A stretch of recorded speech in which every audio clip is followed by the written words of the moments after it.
1989년 5월 대법원은 한 여성에게 사형을 선고합니다. 6사람을 죽인 혐의로 말입니다. 그런데 놀라운 건 그녀가 죽인 사람들은 대부분 자신의 가족 그리고 친구였습니다. 더 충격적인 건 그 누구도 처음엔 그녀를 의심하지 않았다는 사실입니다. 그녀는 늘 웃고 있었고 사람들을 도왔고 가족을 챙기는 사람이었습니다. 한국 최초의 여성 연쇄살인범. 그 이름은 어민숙. 어민숙은 전형적인 은폐형 살인범입니다. 범행 동기가 이득이지만 감정도 섞여 있었어요. 무서운 건 이 모든 걸 너무도 조용히 저질렀다는 겁니다. 독국물, 보험, 가족.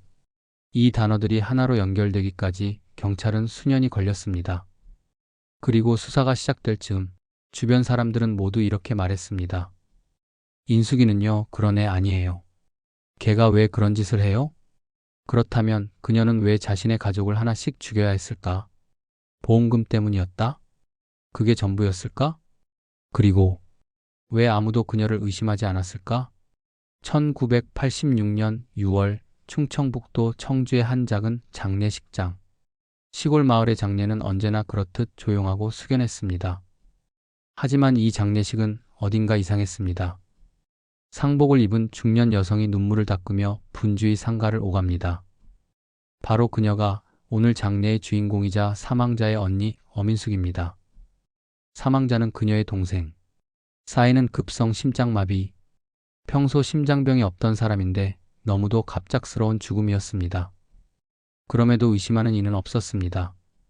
사람들은 그저 운명이라며 고개를 떨궜습니다. 그땐 저희도 그냥 단순한 자연사라고 생각했죠. 근데요, 그 장례식장에서 만난 어민숙 씨 참 이상했어요. 울긴 우는데 자꾸 보험 얘기를 먼저 꺼내더라고요. 동생 장례를 치르면서 말이죠. 형사님, 동생이 얼마 전에 보험에 가입했는데 이런 경우에도 받을 수 있는 거죠? 그 단어는 수사관의 귀에 이상하게도 또렷하게 남았습니다. 하지만 그 순간엔 아무런 증거도 없었기에 그저 불편한 인상 하나만 남긴 채 형사는 발걸음을 돌립니다. 1987년 봄, 같은 마을에서 또 한 번의 부고가 들려옵니다. 이번엔 어민숙의 먼 친척. 역시나 원인 불명의 갑작스러운 죽음. 그리고 또 한 번 그녀가 장례를 주관하고 있었습니다. 이상했죠? 너무 잦아요. 그리고 또 보험 얘기를 꺼냈어요. 이번엔 2개의 보험을 들었다고 하더군요. 이쯤 되니 느낌이 확 오더라고요. 뭔가 이상하다는 걸요. 김 형사는 내사에 들어갑니다. 그리고 곧바로 확인된 충격적인 사실. 어민숙이 지난 2년 사이에 주위 사람 4명의 사망보험금 수령자였던 것입니다. 그중 3명은 가족, 1명은 이웃입니다. 전부 예상치 못한 급사였고 전부 그녀가 장례를 도맡아 치렀습니다. 수상했습니다. 보통 사람은 평생 한 번도 보험금 못 받을 수도 있어요. 근데 이 여자는 2년간 4번. 게다가 전부 독립적인 사망처럼 보이지만 들여다보면 뭔가 연결돼 있었습니다. 경찰은 본격적인 수사에 들어갑니다.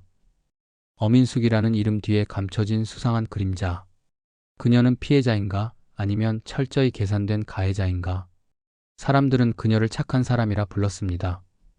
어머니를 지극정성으로 모셨고 형제들 뒷바라지를 도맡아 했으며 마을 일에도 열심히 손을 보탰습니다.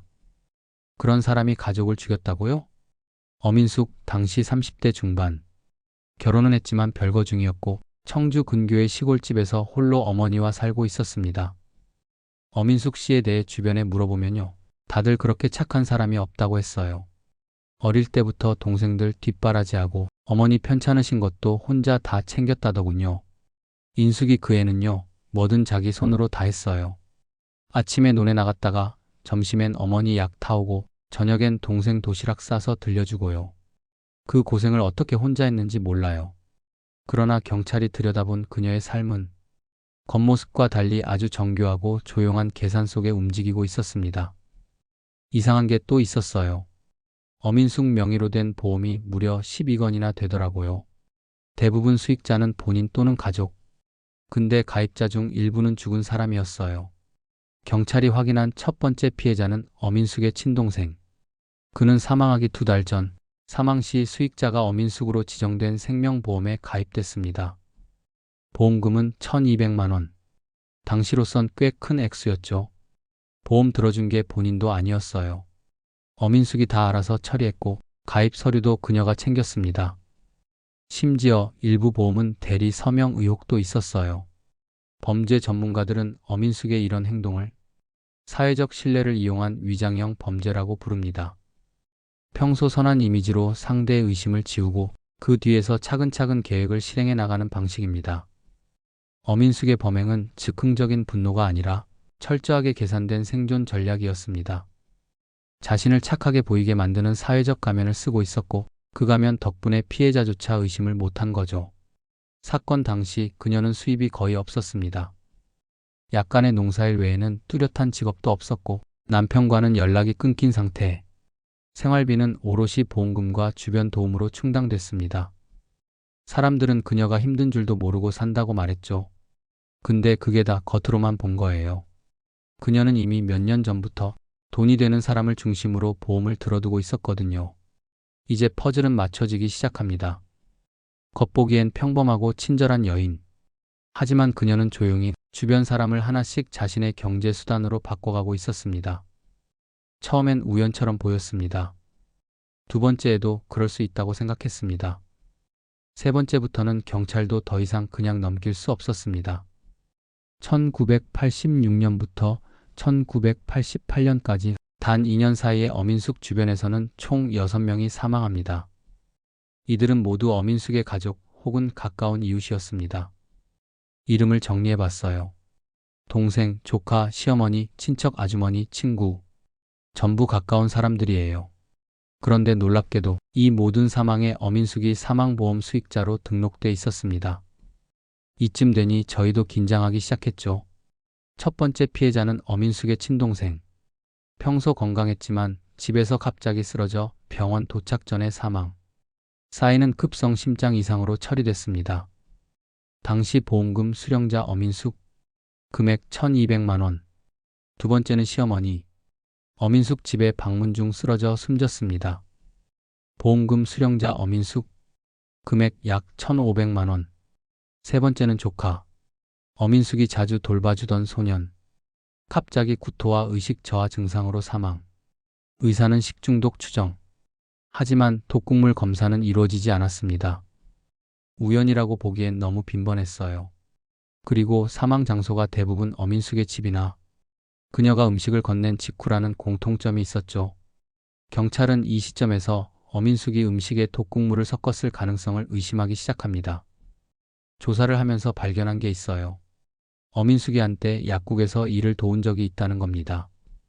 처방전 정리나 약 포장 정도였다지만 그 과정에서 농약 계열 약물에 접근할 수 있었다는 걸 확인했죠. 그리고 또 한 가지. 어민숙이 보험을 드는 방식은 모두 동일한 패턴을 따랐습니다. 1. 대상자 주변 상황을 파악. 2. 사망보험 가입 권유. 3. 보험사 방문 대신 서류 대리 처리. 4. 보험금 수령자 본인 지정. 5. 1, 2개월 이내 갑작스런 사망. 통상 보험사에서도 이렇게 잦은 사망 보험금 청구는 위험 신호로 봅니다. 하지만 당시엔 시스템이 느슨했고 지역별로 나뉜 보험사에 가입했기 때문에 연결고리를 찾기 어려웠던 거죠. 결국 경찰은 어민숙을 사기 및 살인 혐의로 정식 입건합니다. 그리고 그녀의 집에서 빈 농약통, 보험 서류 원본, 그리고 피해자들의 이름이 빼곡히 적힌 수첩 한 권을 발견합니다. 그 수첩을 열어보고 등골이 서늘해졌어요. 이미 사망한 사람들 이름 옆엔 동그라미가 쳐져 있고 아직 살아있는 친척 이름이 몇 명 더 적혀 있었거든요. 그걸 보고 우리가 늦기 전에 막았다는 생각이 들더군요. 어민숙은 조용히, 치밀하게, 그리고 철저하게 자신의 주변 사람들을 하나씩 제거해 왔습니다. 그녀의 목적은 단 하나, 돈이었습니다. 1988년 가을, 충북지방경찰청 수사과에는 특수수사 전담반이 꾸려졌습니다. 대상은 1명, 어민숙. 그땐 이미 피해자 6명, 보험금 수령은 전부 어민숙, 그리고 그녀 주변 사람 대부분이 죽거나 병을 앓고 있었습니다. 저희는 언제 또 누가 죽을지 몰라서 시간과의 싸움이었어요. 경찰은 어민숙의 집을 전격 압수수색합니다. 그리고 중요한 두 가지 물증을 확보합니다. 1. 작은 금속 상자 안에서 나온 수첩, 피해자들의 이름, 생년월일, 보험사 이름, 가입일자, 보험금액. 일부 이름 옆에는 붉은 볼펜으로 동그라미 표시, 다음엔 영영이라는 메모까지 발견. 이 선반 뒤에서 발견된 작은 갈색 병. 분석 결과 유기인계 농약 성분. 병 안에는 사용 흔적이 남아 있었음. 어민숙은 약국 조제보조 경험 유. 가장 충격적이었던 건 그 수첩이었어요. 살아있는 사람 이름 옆에 대기라고 써 있던 걸 봤을 때 정말 등에서 식은땀이 났죠. 경찰은 그녀의 움직임을 면밀히 추적하며 아직 보험이 유지 중인 예정된 대상자들의 안전을 확보합니다. 그리고 어민숙을 정식 소환 조사합니다. 처음엔 완전히 시치미를 떼더군요. 억울하다. 나는 그런 사람 아니다. 계속 울고 물도 안 마시고 조서에도 서명을 안 해요. 하지만 수사관들은 포기하지 않았습니다. 압박은 증거로 시작됐고 결국 말로 무너뜨렸습니다. 동생 보험 들어준 건 왜입니까? 혹시나 해서요. 아무 일 없을 줄 알았어요. 시어머니 것도요? 조카 것도요? 다 혹시나 해서였습니까? 그 애들은 다 어쩌다 그렇게 된 거예요. 한참을 침묵하더니 그날 밤 자정 무렵 드디어 입을 열었습니다. 어민숙의 자백은 짧고 담담했습니다. 죽이려던 건 아니었어요. 조금 아프게 해서 병원에 데려가려고 했는데 너무 빨리 죽어버렸어요. 이게 살인자들의 전형적인 자기 합리화입니다. 책임은 자신에게 있지 않고 운명이 그렇다, 피해자가 약했다. 그런 식으로 자기를 보호하려 하죠. 어민숙은 결국 유권의 살인 및 살인미수 혐의, 보험사기, 사문서 위조 등의 혐의로 재판에 넘겨집니다. 어민숙은 다수 피해자를 상대로 장기간 범행을 이어간 한국 범죄사에서 유례없는 여성 연쇄살인범입니다. 치밀함과 냉정함, 그리고 보살 같은 외모라는 이중성이 사건의 파장을 더 키웠죠. 이제 모든 퍼즐이 맞춰졌습니다. 그리고 재판정에서 어민숙은 마지막으로 이렇게 말합니다. 피고인은 왜 그들을 죽였습니까? 살려고요. 내가 너무 가난해서. 그래서 살려고 그렇게 했어요. 1989년 1월 25일 청주지방법원 제1형사부 법정안은 이른 아침부터 긴장감으로 가득 차 있었습니다. 피고인석에 앉은 여성은 고개를 숙인 채 조용히 손을 모으고 있었습니다. 흰 셔츠에 검은 치마, 머리는 단정히 묶였고 입가에는 미묘한 미소가 맴돌고 있었습니다. 처음엔 울고불고 하더니 재판 들어가니까 완전히 딴 사람이 됐어요. 말도 조곤조곤, 자기 합리화가 딱 정리되어 있었죠. 어민숙은 법정에서도 자신의 죄를 인정하긴 했습니다. 하지만 진심 어린 반성은 보이지 않았습니다. 그녀의 말은 어딘가 계산된 듯 차분했고 모든 범행의 책임을 삶의 고통으로 돌리고 있었습니다. 처음엔 진짜 그런 생각 없었어요. 그 사람들 다 내가 사랑한 사람들이에요. 그냥 어떻게든 살고 싶었어요. 보험이라도 들어놓으면 나중에 아프거나 힘들 때 도움이 될 줄 알았죠. 그러나 검찰은 단호했습니다. 이 사건은 단순한 생활고에 의한 충동적 범죄가 아니라 치밀하게 계획된 보험금 살인극이라고 주장했습니다. 피고인은 피해자들과의 신뢰를 이용했습니다. 보험에 가입시키고 독극물을 섞은 음식을 제공하며 그 죽음을 운명처럼 포장했습니다. 이것은 고의적이고 반복적인 살인입니다. 검찰은 피해자 6명 모두의 사망 정황, 보험 가입 내역, 어민숙의 수첩, 그리고 독극물 소지 사실 등을 조목조목 제시하며 사형을 구형합니다. 그 장면이 잊히질 않아요. 검사가 사형을 구형했을 때도 어민숙은 눈 하나 깜빡 안 했습니다. 그저 고개를 끄덕였죠. 마치 예상했던 일이라는 듯이. 사건은 언론을 통해 전국에 퍼져나갔습니다. 신문 일면에는 그녀의 얼굴이 실렸고 방송에서는 웃는 살인자, 조용한 톡살자란 이름으로 보도됐습니다. 연쇄 톡살극 가해자는 가족의 여인, 보험금 노린 살인 피해자는 가족이었다. 웃는 얼굴의 살인자 어민숙. 결국 1989년 5월 3일 대법원은 원심 판결을 확정합니다. 사형. 어민숙은 대한민국 사법 역사상 최초로 사형을 선고받은 여성 연쇄살인범이 되었습니다. 피고인의 범행은 반복적이고 계획적이며 피해자 대부분이 가족이라는 점에서 그 죄질이 극히 무겁다. 이에 법정 최고형인 사형을 선고함이 타당하다. 그녀는 마지막까지 나는 누구보다 가족을 사랑했다고 말했습니다. 하지만 그 사랑이라는 게 결국 계산된 관계였던 거죠. 어민숙은 사형 선고 후에도 항소하지 않았습니다. 변호인조차 별다른 대응을 하지 않았고 그녀는 조용히 구치소로 이송됐습니다. 1989년 11월 30일 서울구치소 사형 집행실. 어민숙은 조용히 입을 다문 채 마지막 발걸음을 옮깁니다. 그녀는 묻습니다. 그 사람들 나를 미워했을까요? 그녀는 단 한 번도 자신의 죄를 정확히 인정하지 않았습니다. 살기 위해서였다고 말했고 사랑하는 사람들을 위해서라고 주장했습니다. 어민숙은 전형적인 자기기만형 범죄자였습니다. 겉으로는 도와주고 헌신하는 인물처럼 보이지만 그 내면은 극단적인 생존 본능과 이기적 욕망으로 구성되어 있었습니다. 그녀는 가난했고 고립돼 있었으며 자신이 가진 신뢰라는 무기를 사용해 사람들을 하나씩 제거했습니다. 그 누구도 그녀를 의심하지 않았기에 범죄는 계속될 수 있었습니다. 이 사건은 단순히 무서운 사람의 이야기가 아닙니다.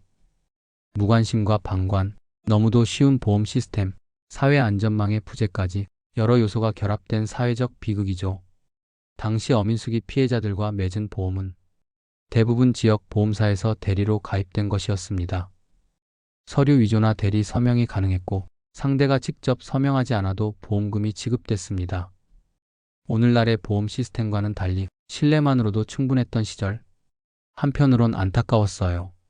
우리가 조금만 더 일찍 눈치챘더라면 조카도 살았을지 몰라요. 그 애가 겨우 11살이었거든요. 수첩 속 이름 중 아직 줄이 그어지지 않은 이름이 둘 있었습니다. 경찰은 그들에게 신변 보호 조치를 취했고 그들 역시 이 사실을 듣고 며칠 동안 말을 잃었습니다. 우리는 흔히 사이코패스라 하면 무표정하고 감정 없는 사람을 떠올리지만 어민숙 같은 사례는 다릅니다. 감정을 가장하고 신뢰를 조작하며 사회적 관계 속에서 범죄를 설계합니다. 어민숙은 이제 없습니다. 그러나 우리는 묻지 않을 수 없습니다. 그녀가 태어나고 자라고 사회에 노출된 그 시간 동안 우리는 도대체 무엇을 보지 못했던 것일까? 한 줄의 이름, 그 옆에 보험이라는 글자. 그녀에게 사람은 가족이 아니라 돈의 단위였습니다.